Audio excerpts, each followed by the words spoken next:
Selamat bertemu kembali para siswa SMA MA, khususnya yang tertarik untuk mempelajari soal-soal KSN. Kita lanjutkan seri KSN kita, teknik integral tentu. Kalau kemarin kita terapkan pada soal kinematika, dinamika, yang rantai turun dari meja licin, kemudian kita berikan 2 soal latihan. Sekarang kita akan masuk ke teknik integral tentu untuk menghitung usaha.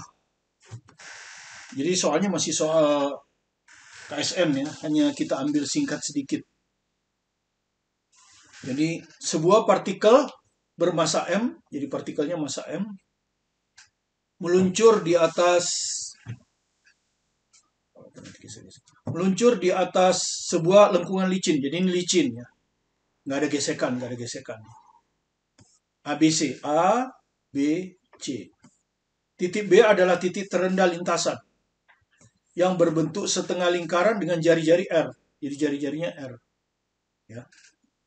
Lihat gambar. Selama partikel meluncur pada lengkungan, gaya F konstan, ini gaya F konstan, ini partikelnya, ya. Gaya F konstan membentuk sudut beta terhadap garis horizontal, ya. Selalu bekerja pada partikel, jadi dia bekerja sepanjang partikel ini bergerak. Cuman dia gayanya tetap ya, di mana-mana selalu begitu. Jika partikel dilepaskan di titik A, jadi di titik A itu partikel dilepaskan, ya. Di sini ya partikelnya di A. Jadi V di A itu 0, hanya dilepaskan saja, nggak dilempar ya. Jika partikel dilepaskan di titik A dan percepatan gravitasi adalah G, tentukan usaha oleh gaya F. Jadi kita ditanya usaha oleh gaya F ketika partikel sampai di B. Ya, maksudnya WF dari A ke B ini, ya, sepanjang AB. Ya, jadi nanti partikelnya akan tiba di sini, ya. Ini adalah keadaan akhir. Ya. Tentu kecepatannya nggak 0, ada kecepatannya. Ini yang ditanya di nomor B. Laju partikel saat sampai di titik B. Ini pertanyaan B ini. Nah, kalau Anda lihat kan ini pusatnya di sini. Ini pusatnya kan. Ini sejajar dengan ini. Jadi waktu di sini, nih, ya dia mulai lepas. Coba Anda lihat, waktu di sini arah geraknya ke sana. Selalu garis singgung kan arah gerak. Nah, di sini arah geraknya begini lagi. Di sini arah geraknya begini. Di sini arah geraknya begini. Ya. Jadi Anda perhatikan arah perpindahan S. Arah perpindahan S sepanjang lengkungan AB aja ya, karena kita ninjaunya kan cuma lengkungan AB. Selalu berubah. Ya, selalu berubah. Sehingga kalau kita pakai rumus W oleh gaya F ya, sama dengan F dot S. S ini perpindahan.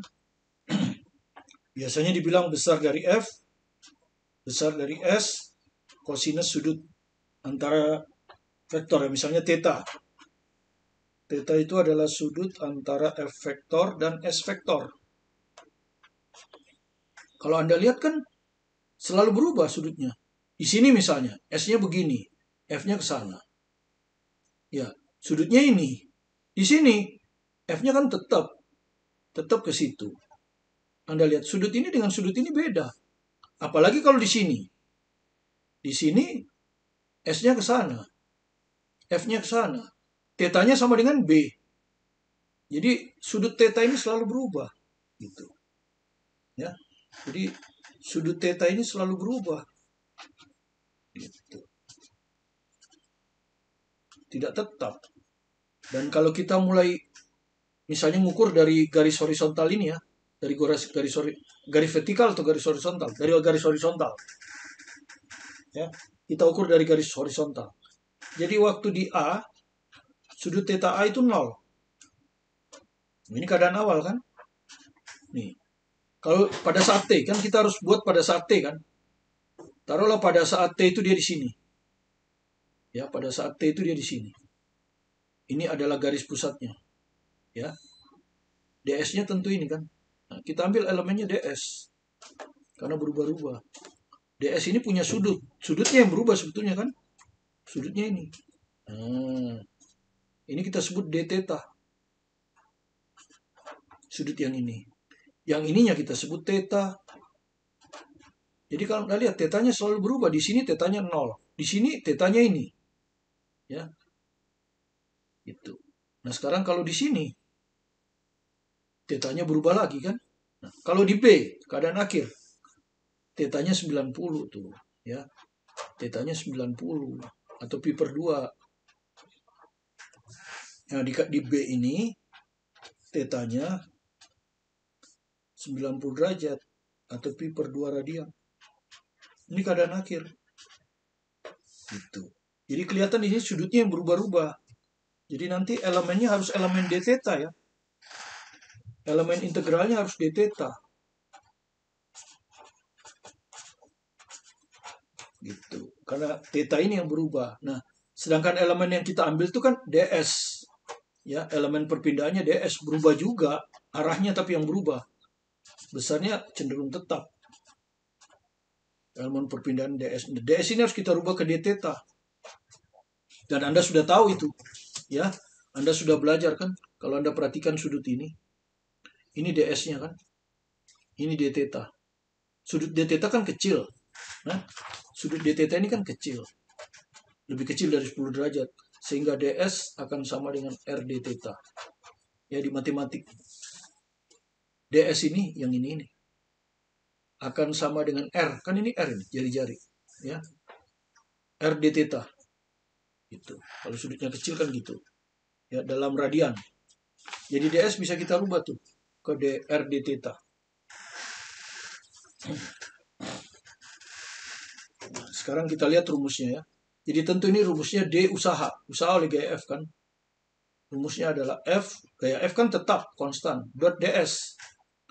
Nah, sama dengan FDS cosinus alpha ya, jangan pakai theta, soalnya theta sudah kita misalkan ini cos alpha, di mana alpha ini adalah sudut antara vektor F dan vektor ds. Nah, kita tinjau untuk keadaan T di sini ya. Kita tinjau untuk keadaan di sini ya. Kita tinjau untuk di sini ya, di sini nih. Di sini. Pada saat T ini saat T. Nah, Anda lihat F-nya ya. Anda lihat F-nya. Jadi kalau di sini kita ambil begini ya. Nah, kita ambil aja ini. Nah, begini. Ini arah horizontal. F-nya ke sana kan? Ya. Pakai sudut beta. Ini kan diketahui ini beta. Nah. Tetap F-nya itu. Nih. Beta ya. Sementara sudut antara ini garis ini dan ini 90 kan. Ini kalau garis ini saya perpanjang begini. Nah. Sudut ini 90. Sudut ini 90.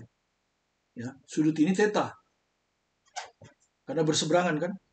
Ya, ini kan garisnya sejajar. Ini kan garis sejajar nih. Ini dengan ini sejajar. Dipotong oleh sebuah garis. Ya toh? Oh, sorry, bukan ini yang theta. Kalau ini theta, ini yang theta, sorry. Ini. Nah, ini yang theta. Yang ini berseberangan kan? Dengan ini. Theta. Ya. Yang 90 yang ini ya. Ini. Ini 90. Ini theta. Jadi kalau kita pindahkan ke sini, ini yang 90 kan. Ini nih. Ini 90 ini. Sudut ini. Ya. 90 ini. Sudut beta ini. Ya. Sudut theta ini. Oke.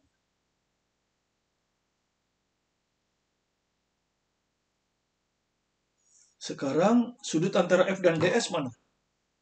F-nya ini kan. Anda perhatikan F-nya ini. ds-nya ini. Jadi sudut alfa yang di sini ini adalah yang ini. Ini. Nah, ini alfa ya. Sudut antara F dan DS. Ya, ini DS, ini F. Ini alfa ini. Ini. Nah, kalau Anda lihat kan sudut ini alfa. Ya.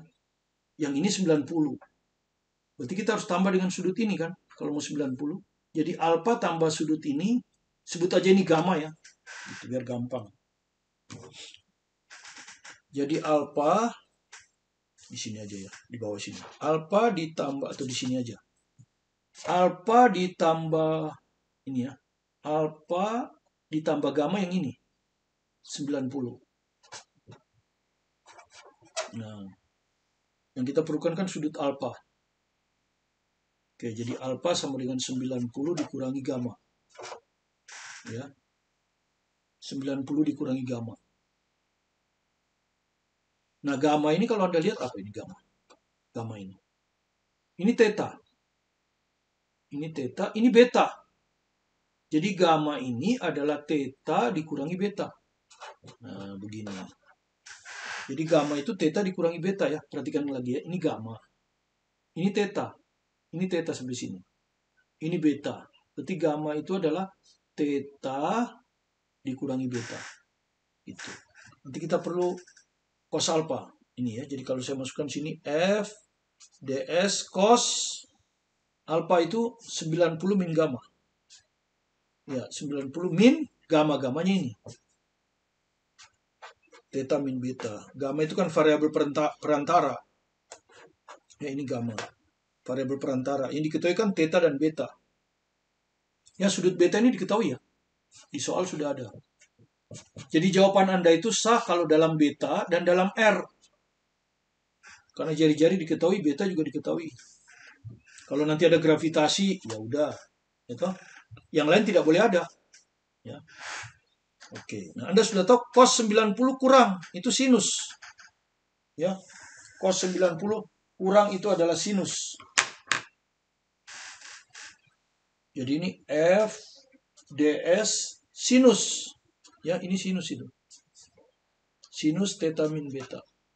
Nah, begini. F ds sin theta. Ini dwf. Nah, sudah hampir betul. Ingat, kita elemen integrasi kita harus d theta ya. Ini harus d theta. Ya, ini sudah benar theta. Kalau ini diketahui, nggak usah masalah. Nah, ds ini harus kita rubah ke d theta. Nah, ini pakai ini. Ya, untuk sudut kecil.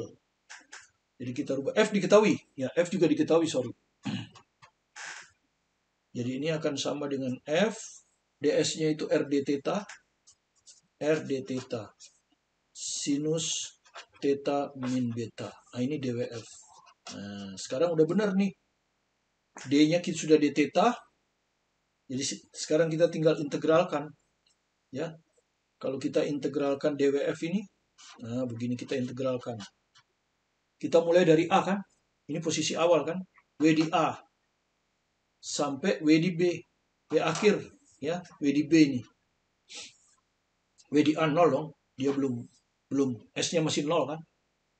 Oke, ini akan sama dengan integral FR bilangan tetap ini. Ini bilangan tetap. F bilangan tetap, R bilangan tetap. Nanti bisa keluar di integral. Sinus theta min beta d theta. Dengan batas theta awal tadi 0 derajat kan? Ya. Nih, theta awal 0 derajat. 0 sampai pi per 2. Di B ya, di B kan dia pi per 2. Nah, begini. Nah, cuma masalahnya yang ada kita kan integral sin theta d theta ya. Ya. Integral yang ada kan integral sin theta d theta. Apa? Turunan dari cos sin. Integral ya kan? Turunan dari cos apa? Turunan dari cos min sin ya. Turunan dari sin cos. Turunan dari cos min sin. Berarti integral dari sin min cos. Nah, ini min cos. Begini. Tapi ini harus seragam. Kalau ini theta, ini theta. Nah, bagaimana kalau ini D-nya bukan theta? Sinusnya bukan theta, tapi sin theta dikurang B. Nah, berarti ini juga harus D theta kurang B. Nah, Sekarang bagaimana hubungan d theta kurang b dengan d theta? Coba turunin. Theta dikurang b, diturunin terhadap theta. Diturunin terhadap theta berapa? 1. Karena ini bilang tetap. Coba d theta diturunin terhadap theta. 1 juga. Jadi d theta dengan d theta kurang beta itu sama. Ya, jadi d theta itu sama dengan d theta kurang beta. Asal beta bilang tetap ya. Tidak boleh ada tetanya. Oke. Jadi ini sudah benar. Nanti ini akan jadi FR-nya keluar ya. Ini kan Anda sudah tahu ya. Hasilnya W kan. Ya, dengan batas bawah 0, batas atas WB itu kan di B. Ya, gitu. Ya, jadi anggap aja W lah ya, usaha di B. Di B tiba di B. Ini konstan, F konstan, R konstan. Nah, ini jadi integral sin theta min beta d theta min beta. Sama ya. Nah, integral sin theta d theta kan min cos theta. Min cos theta berarti ini min cos. Min cos. Cuman cosnya bukan theta saja tapi dikurangi beta. Dengan batas bawah 0 derajat, batas atas pi per 2 atau 90. Nah, seperti ini.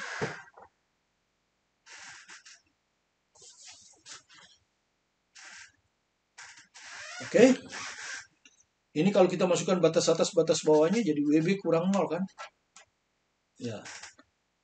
Yang ini kalau kita masukin batasnya, minnya keluarin aja ya. Minnya keluarin aja. Nah, min FR. Kurung. Tetanya yang diganti ya. Pertama diganti pi per 2. Jadi cos pi per 2 kurang beta. Dikurang kosinus. Nah, tetanya diganti 0. 0 kurang beta. 0 kurang beta. Seperti ini. Nah, jadi ini WB sama dengan ini min FR.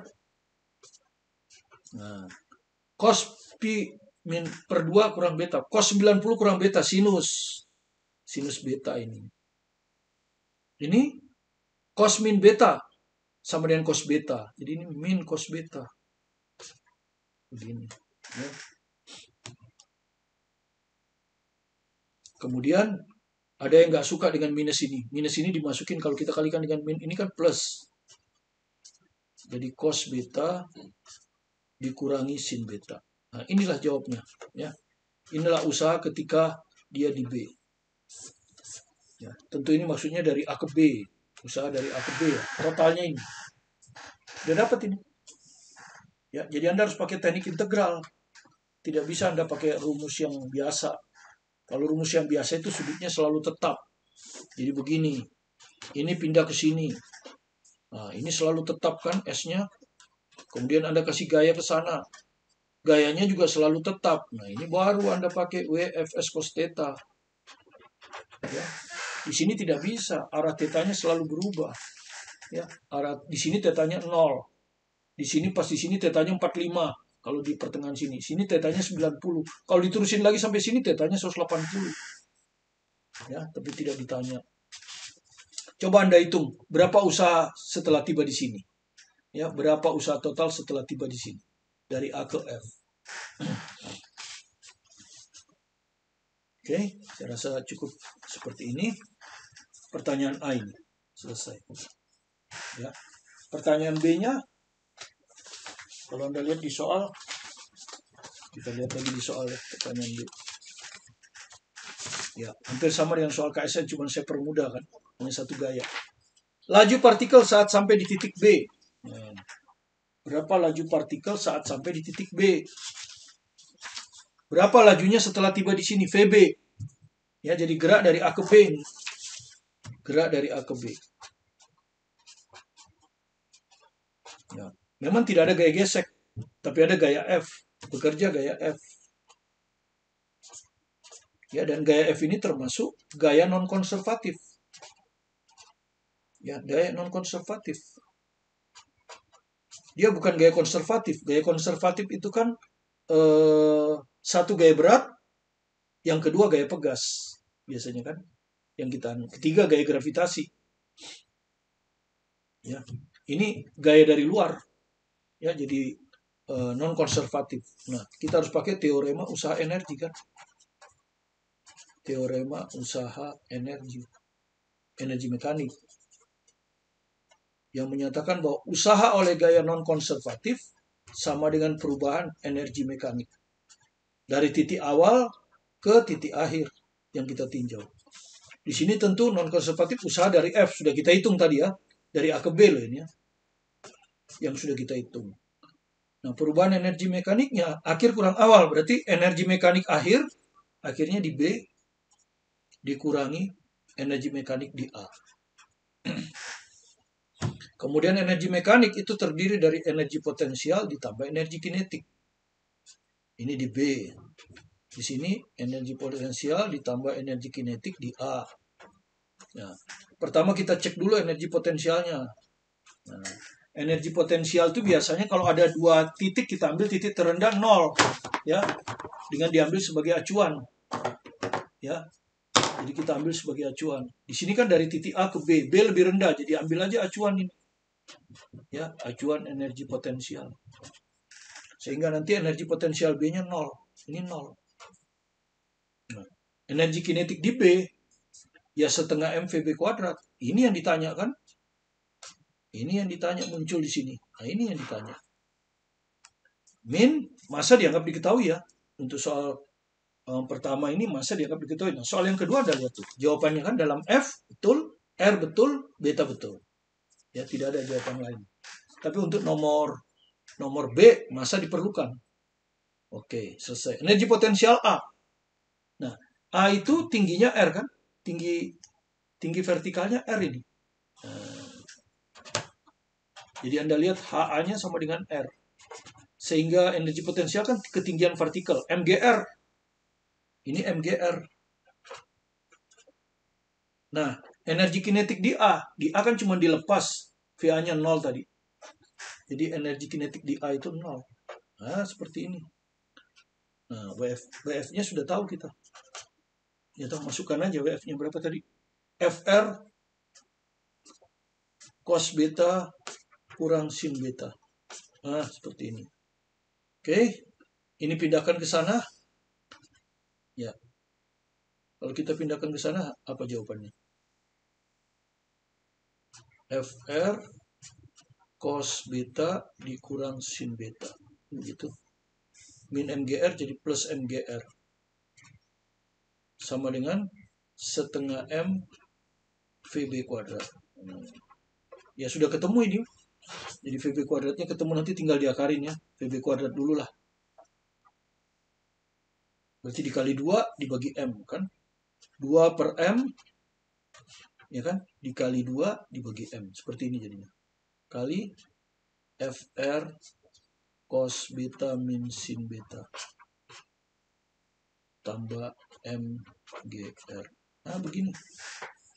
Maka VB-nya bisa ketemu kan. Tinggal akar. Nah, dimasukkan ke sini. M-nya. 2-nya di luar. Jadi ini jadi FR per M cos beta dikurang sin beta. Di sini kalau kita masukkan M-nya hilang. Plus GR. Nah, begini jawabannya. Ya, jawabannya seperti itu. Mudah-mudahan Anda bisa memahaminya. Itulah teknik integral yang kedua. Nah, besok kita akan memperdalam pemahaman tentang gaya fiktif. Karena ternyata penyelesaian dengan gaya fiktif itu memudahkan. Sementara di dalam sana saya ada video pembelajaran saya tentang dinamika ya. Dinamika 1 sampai dinamika 7 kalau nggak salah. Tetapi semua dinamika kita itu acuannya adalah tanah. Ya, kerangka acuan inersial. Walaupun nanti di situ ada kerangka acuan yang bergerak terhadap tanah, tapi selalu kita transfer terhadap tanah. Sehingga akibatnya penyelesaiannya sangat panjang. Ya, tapi itu perlu Anda ngerti. Karena itulah yang sesuai dengan pelajaran di sekolah Anda. Karena itu saya menjelaskannya seperti itu. Tapi kemudian ternyata soal kemarin keluar gaya fiktif, dan kalau kita selesaikan dengan cara seperti kerangka acuan tanah sangat panjang padahal waktu kita sedikit. Karena itu kita akan belajar bagaimana memecahkan soal dinamika di mana sebagian kerangka acuannya adalah terhadap tanah kalau benda itu bergerak terhadap tanah. Tapi untuk benda yang bergerak terhadap kerangka acuan yang juga bergerak, itu kita harus menggunakan gaya fiktif. Itu yang akan kita pelajari besok untuk memperdalam apa yang sudah saya jelaskan waktu seri KSN, membahas KSN tanggal 3 Juni. Ya, itu akan saya perdalam. Karena ternyata banyak juga yang berminat untuk mempelajarinya, ya. Oke, terima kasih Anda telah berkunjung ke video pembelajaran kami. Jika Anda merasa ada manfaatnya, silakan di-subscribe, like, dan diberi komentar, supaya Anda tidak tertinggal dengan materi kami berikutnya, dan juga untuk memberi semangat kepada kami untuk selalu berusaha memberikan yang terbaik kepada Anda secara gratis. Tetap semangat belajar mandiri di rumah, fokus kepada tujuan Anda, sukses bersama Anda, bersama saya, Martin Kaninang.